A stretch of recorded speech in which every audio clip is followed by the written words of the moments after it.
tentang desain penelitian. Jangan lupa ya, nonton sampai akhir. Aku akan membahas tentang desain penelitian. Apa itu desain penelitian? Yaitu rancangan penelitian yang menjelaskan tentang berbagai cara yang digunakan untuk menjawab permasalahan penelitian. Yang pertama yaitu seperti populasi dan sampel, yang kedua jenis data, yang ketiga definisi operasional, dan yang keempat ada metode analisis data. Selanjutnya ada definisi operasional. Apa itu definisi operasional? Yaitu cara mengukur variabel dengan berbagai skala. Dan macam-macam skala itu ada 4. Yang pertama ada skala nominal, skala ordinal, skala interval, dan skala rasio. Salah satunya yaitu ada skala interval. Apa itu skala interval? Skala interval digunakan untuk mengukur sikap pendapat atau persepsi seseorang tentang sebuah fenomena atau variabel yang juga dijabarkan sebagai indikator-indikator, kemudian dijadikan sebuah item-item pertanyaan yang nantinya akan dijawab. Setiap item mempunyai gradasi dari sangat positif hingga sangat negatif. Di sini ada contoh dari skala Likert, yaitu A sangat setuju, B setuju, C ragu-ragu, D tidak setuju, dan E sangat tidak setuju. Atau contoh lainnya itu seperti A sangat positif, B positif, C negatif, dan D sangat negatif.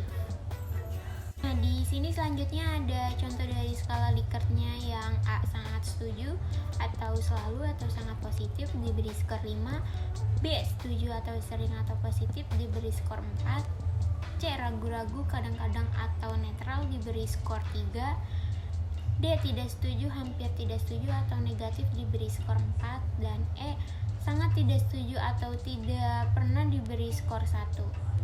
Dan di sini ada skala Goodman. Apa itu skala Goodman? Skala Goodman yaitu pengukuran dua jawaban yang tegas, data yang didapat interval rasio, dan dibuat juga dalam bentuk pilihan ganda seperti checklist, dan nilai tertingginya itu dari 1 dan terendahnya yaitu 0.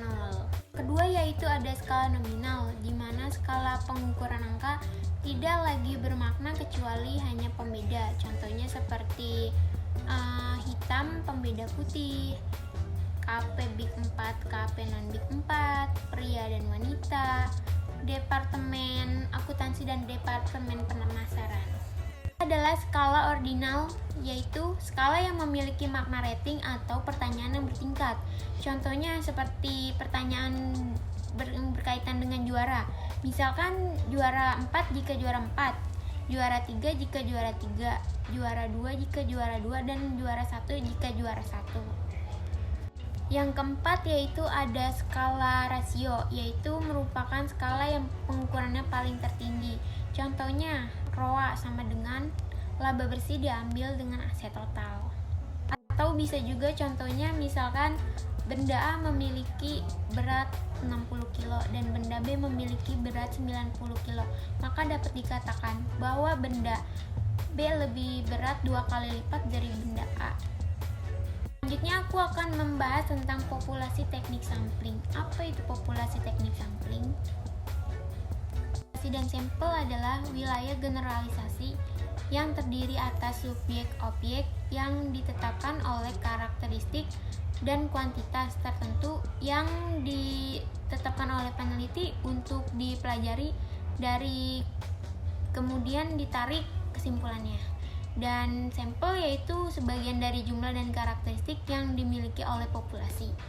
Selanjutnya ada teknik sampling. Teknik sampling yaitu adalah teknik pengambilan sampel. Nah, di sini ada contoh gambar dari teknik sampling.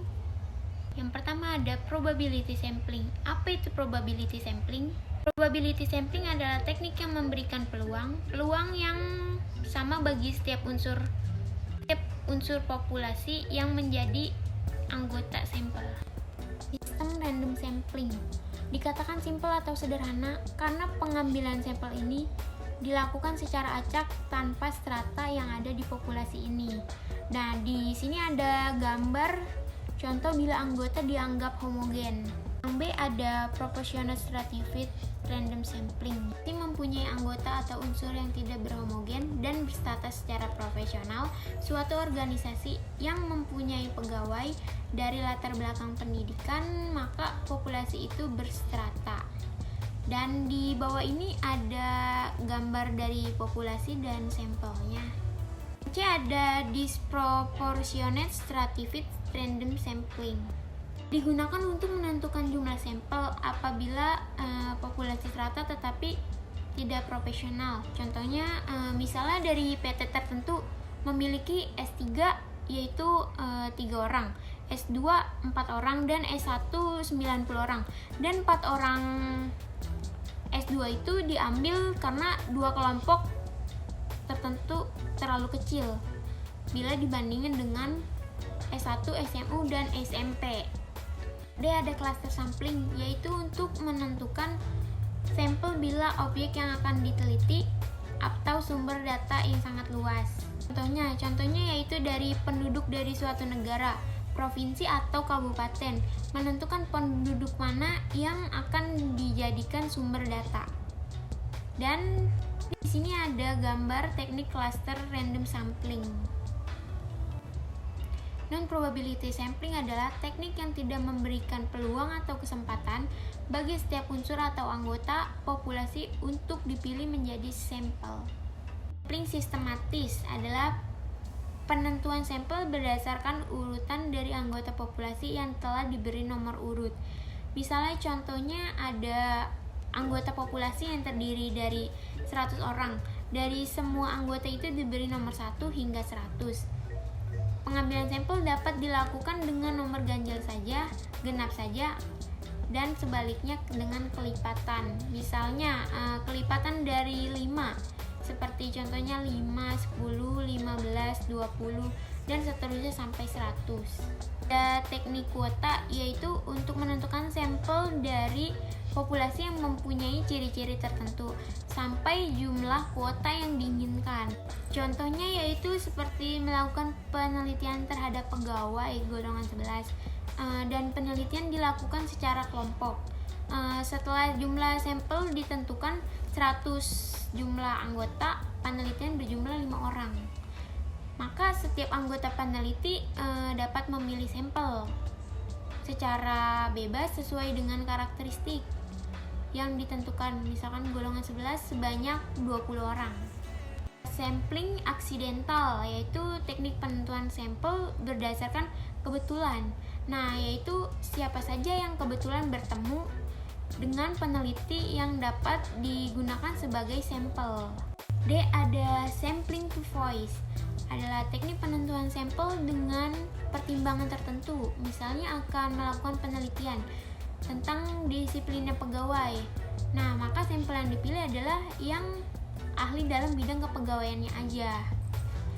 Dan selanjutnya ada sampling jenuh. Sampling jenuh adalah teknik penentuan sampel bila semua anggota populasi digunakan sebagai sampel. Hal ini sering dilakukan karena jumlah populasi relatif kecil, kurang dari 30 orang.